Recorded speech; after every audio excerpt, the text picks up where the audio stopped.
पंजाबीबाग स्थित महाराजा अग्रसेन हॉस्पिटल के लिए शनिवार 28 जनवरी का दिन ऐतिहासिक दिन रहा। बता दें कि जीबी पंत हॉस्पिटल के पूर्व डायरेक्टर एचओडी प्रोफेसर डॉक्टर विजय त्रेहन ने सफल कार्डियक सर्जरी की। शनिवार 28 जनवरी को महाराजा अग्रसेन हॉस्पिटल में कार्डियक मरीज का सफल इलाज किया गया। यह सर्जरी डॉक्टर विजय त्रेहन और उनकी टीम द्वारा की गई थी। यह सर्जरी वीडियो कॉन्फ्रेंस के द्वारा लाइव की गई थी, जिसमें विश्व के कई देशों के डॉक्टर इस लाइव सर्जरी से जुड़े हुए थे। इस सर्जरी को लाइव करने का मकसद था कठिन केसों को कैसे सरल बनाया जाए। वहीं डॉक्टर त्रेहन ने कहा कि हम चाहते हैं कि हमसे जूनियर डॉक्टर्स भी यह सीखें कि कैसे कठिन केसों को सरल बनाया जा सकता है। साथ ही यह भी बताया कि ऐसे केसों में 5 से 10 लाख रुपए तक का खर्च आता है, लेकिन हमारी इस सर्जरी में मरीज की तरफ से किसी भी तरह का कोई खर्च नहीं लिया गया है। डॉक्टर त्रेहन ने चिप सीटीओ संस्था के बारे में भी बताया। डॉक्टर ने कहा कि यह संस्था 7 साल पहले यूएस में आई थी और उसके 3 साल बाद भारत में। भारत की चिप सीटीओ संस्था सबसे बड़ी संस्था है। चिप सीटीओ की कॉन्फ्रेंस यूएस के टीसीटी कॉन्फ्रेंस है और यह नंबर 1 पर आती है। उसके बाद नंबर 2 पर भारत है। आपको बता दें कि महाराजा अग्रसेन के अध्यक्ष डॉक्टर सुभाष गुप्ता, महामंत्री प्रवीण गुप्ता, त्रिलोकीनाथ गोयल, हॉस्पिटल के एमएस डॉक्टर दीपक सिंघल ने सफल सर्जरी के लिए डॉक्टर त्रेहन और उनकी टीम को बधाई दी। मेन प्रोग्राम ये था कि जो कठिन केस होते हैं, जिनमें करने में पेचीदगियां बड़ी होती हैं और करते हुए रिस्क बड़ा होता है, रिस्क जान को बड़ा होता है, तो जब कठिनाई और रिस्क 2 चीजें मिल जाती हैं तो उस मरीज की ट्रीटमेंट होने की संभावना बड़ी कम हो जाती है। आपको भी अगर मान लो कोई न्यूज कवरेज देनी हो, ऊपर से बम के गोले चल रहे हो और ऊपर चढ़ना मुश्किल हो, तो हो सकता है गोलों के लिए आप रिस्क तो ले लो, लेकिन चढ़ने के लिए टेक्निक आपकी नहीं है कि इतनी ऊंचे चढ़ के लेना।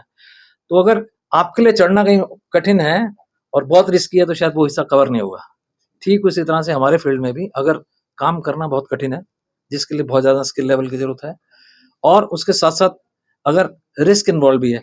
रिस्क इन्वॉल्व का मतलब क्या है कि अगर आप अच्छे तरीके से और होशियारी से और मुस्तैदी से करते हो तो आपका रिस्क रिलेटिवली कम होता है। और बहुत सारे इस फील्ड के जो लोग हैं, जब वो इस तरह के केसेस करते हैं तो उनका जो प्रोसीजरल फाइनल जो रिस्क है वो बहुत कम होता है कंपेयर टू जो कम स्किल्ड लोग हैं, और खासकर उनके पास अगर इस तरह के औजार नहीं है।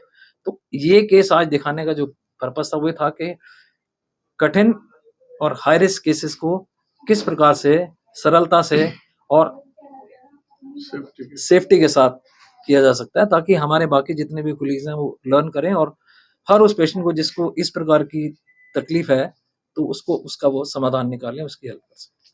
जी, पहले तो यूएस में शुरू हुई थी करीबन 7 साल पहले। उसके तीसरे साल के बाद हिंदुस्तान में शुरू हुई है और अब इंडिया की जो चिप सीटीओ ऑर्गेनाइजेशन है वो सबसे बड़ी ऑर्गेनाइजेशन है। और ये जो हमारी चिप सीटीओ की जो कॉन्फ्रेंस थी, ये यूएस की एक टीसीटी कॉन्फ्रेंस होती है, उसके बाद नंबर 2 पर आती है। नंबर 1 तो अभी वही है, क्योंकि वहाँ विदेशों से सब लोग बहुत ज्यादा जाते हैं और वो करीबन 45 साल पुरानी है उनकी जो टीसीटी है, और उसके बाद फिर उनकी चिप आई है। लेकिन हिंदुस्तान के अंदर भी ये हिंदुस्तान की जितनी भी कॉन्फ्रेंसेस होती हैं इंटरनेशनल कार्डियोलॉजी में, उसमें नंबर 1 कॉन्फ्रेंस है और मोस्ट सॉट आफ्टर है। यहाँ पर मोस्टली जो लोग मतलब एंजियोप्लास्टिस कर रहे हैं कई सालों से, वो सब के सब वहाँ जाते हैं और वो सब वहाँ जाते हैं तो एक कॉपी पेन लेके लिखते हैं, वो मतलब एज स्टूडेंट जाते हैं। तो जैसे कई बार लोग बोल देते हैं कि कॉन्फ्रेंस में लोग अपने घूमने फिरने के लिए आए हैं, ये इस प्रकार की कॉन्फ्रेंस में घूमने फिरने वाला काम ना के बराबर होता है और सब बिल्कुल स्टूडेंट्स की तरह आते हैं और अच्छी तरह से पढ़ के जाते हैं। हम लोग भी अपने जो सो कॉल्ड स्टूडेंट्स हैं उनसे बहुत कुछ सीखते हैं। ऐसा नहीं कि हम ही पढ़ाते हैं उनको, हम भी उनसे सीखते हैं, लेकिन उनके लिए बहुत अच्छी अपॉर्चुनिटी है कि जब जहाँ इस प्रकार के लर्नर्ड और स्किल्ड सीनियर डॉक्टर्स हैं तो उनके साथ वो इंटरेक्ट करें, तो करते हैं बहुत सारे लोग। यानी कि हिंदुस्तान और हिंदुस्तान के नज़दीक जितने कंट्रीज हो तो हैं भी, लेकिन all over the globe, Europe से बहुत लोग आए हुए हैं, ऑस्ट्रेलिया से आए हुए हैं, जितने भी एशियन कंट्रीज हैं यहाँ से आए हुए हैं, यूएस से आए हुए हैं। तो एक अच्छा यानी कि इंटरेक्शन था ये। मरीजों के लिए संदेश है कि आने वाले टाइम के लिए हम सब मिलके, हमारे जो हम कर रहे हैं, हमारे साथ हमारे और साथी हमसे जो जूनियर्स हैं वो भी इस चीज़ को सीखेंगे।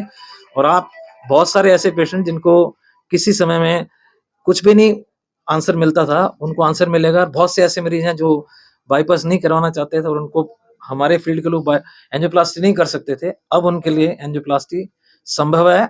और यानी मेजॉरिटी ऑफ वो केसेस जिनको हम पहले पुश कर देते थे कि आपको बिना बाईपास के कोई चारा नहीं, अब उनको हम बिना बाईपास के इलाज कर सकते हैं सिर्फ। डॉक्टर साहब की सेवाएं तो उस बात को मिल रही है इनके आने के बाद। एक तो हमारा कार्डियोलॉजी जो है बहुत मतलब स्ट्रांग हो गया है, और जो आज ये प्रोसीजर हुआ है जो वर्ल्ड वाइड टेलीकास्ट हुआ है और डॉक्टर से देखा है और लोगों ने देखा है, इससे कहीं ना कहीं सारे वर्ल्ड को पता लग गया हमारे हॉस्पिटल की एग्जिस्टेंस का, और जो यहाँ प्रोसीजर्स हो रहे हैं, how strong our cardiology is, जो डॉक्टर साहब ने करके दिखाया है। तो मैं उनका सबको बधाई के पात्र हैं। हमारे डॉक्टर त्रेहान, डॉक्टर सुभाष गुप्ता और जो भी सब टीम है इनकी जो काम में लगी हुई है, और ट्रस्ट का भी इनको पूरा सपोर्ट रहा है। हमारे प्रधान जी टोटल ट्रस्ट का, जब इन्होंने ये प्रपोजल ये बताया कि कर रहे हैं, तो trust is always is them, और ऐसी एक्टिविटीज होती रहनी चाहिए, क्योंकि आज के युग में बहुत जरूरी है कि one has to be his own publicity officer. आप क्या कर रहे हैं आपको पता है, औरों को नहीं पता। जब तक आप बताएंगे नहीं कि आप कहाँ से सकते हैं, क्या कर रहे हैं, दुनिया को क्या पता लगेगा। तो मैं इस बारे में बहुत आशावादी हूँ कि आने वाले समय में और भी सच्ची डॉक्टर 3 महीने से कर रहे हैं। पर ये ऐसा नहीं है कि 10 लाख हर पेशेंट में लगेंगे, और 10 लाख की चैरिटी टोटल अस्पताल हर पेशेंट के लिए कर सकता है, वो संभव नहीं है। लेकिन हम मिल के कोशिश करते हैं कि उस 10 लाख किसी में खर्च होता है तो क्या सामान उसके लिए फ्री करा पाएँ, क्या सब्सिडी हम दे पाएँ। कुछ गवर्नमेंट कोई स्कीम है तो उसका भी फ़ायदा उठाया जाए, कुछ ट्रस्ट की स्कीम है उसका फ़ायदा उठाया जाए, या हमारी फीस है वो कम करके फ़ायदा उठाया जाए। तो जिस अस्पताल की जो नींव जो 30 साल पहले रखी गई थी जिस उद्देश्य से, वो उद्देश्य मेंटेन रखा है कार्डियोलॉजी डिपार्टमेंट ने। गरीब आदमी है उसका भी इलाज उसी शिद्दत से होना चाहिए, अमीर आदमी है उसका शिद्दत से। लेकिन ये कहने में मुझे संकोच नहीं है कि पैसे की कीमत अवश्य है। किसी के पास पैसा है वो बेस्ट इलाज करा सकता है, हमारे पास अवेलेबल है। पैसा नहीं है तो हम भरपूर कोशिश करते हैं कि उसका इलाज भी सामर्थ्य के हिसाब से बेस्ट तरीके से हो। दूसरी बात मैं कहना चाहूँगा कि मैं पिछले लगभग 30 वर्ष से इस अस्पताल में काम कर रहा हूँ, और डिपार्टमेंट ऑफ कार्डियोलॉजी की ग्रोथ जो अब तक हुई उसमें मेरा सक्रिय योगदान रहा है। अब जब से हमारे प्रोफेसर डॉक्टर त्रेहान आए हैं, जिनको हम पहले से ही रोहतक मेडिकल कॉलेज से जानते थे, हमारे सीनियर वहीं थे, तो मेरा सौभाग्य है कि उनके साथ भी काम करने का मौका मिला। इससे हमारे अंदर एक जो पॉजिटिव एनर्जी जो आनी थी हॉस्पिटल को, ट्रस्ट को, उसमें संचार हुआ एकदम से। इनकी टेक्निक से, इनके पढ़ाने के तरीके से, इनकी ईमानदारी से, इनके काम करने के जुझारूपन से। रात को 12 बजे तक इनसे काम कराइए, 4 घंटे कैथ लैब में काम कराइए। ऐसा एग्जाम्पल इस एज में ऑलरेडी 65 क्रॉस कर चुके हैं, रिटायर आए हैं जेबी पंत से। ऐसा जो कॉम्बिनेशन है रेयर देखने को मिलता है। स्थिति में भी शांति से काम करना, ये आने वाले डॉक्टर्स के लिए भी एक अनुकरणीय व्यवहार है। कि जो पेशेंट डॉक्टर का ट्रस्ट डेफिसिट होता जा रहा है, उसमें काफ़ी एफर्ट्स डॉक्टर्स को भी करनी होगी, और डॉक्टर साहब के पास जो भी पेशेंट आता है वो फुल्ली सेटिस्फाइड होकर जाता है, despite his highest level of skill and highest level of qualification. जो हम्बलनेस डॉक्टर साहब से है वो एक सीखने लायक है, ह्यूमिलिटी।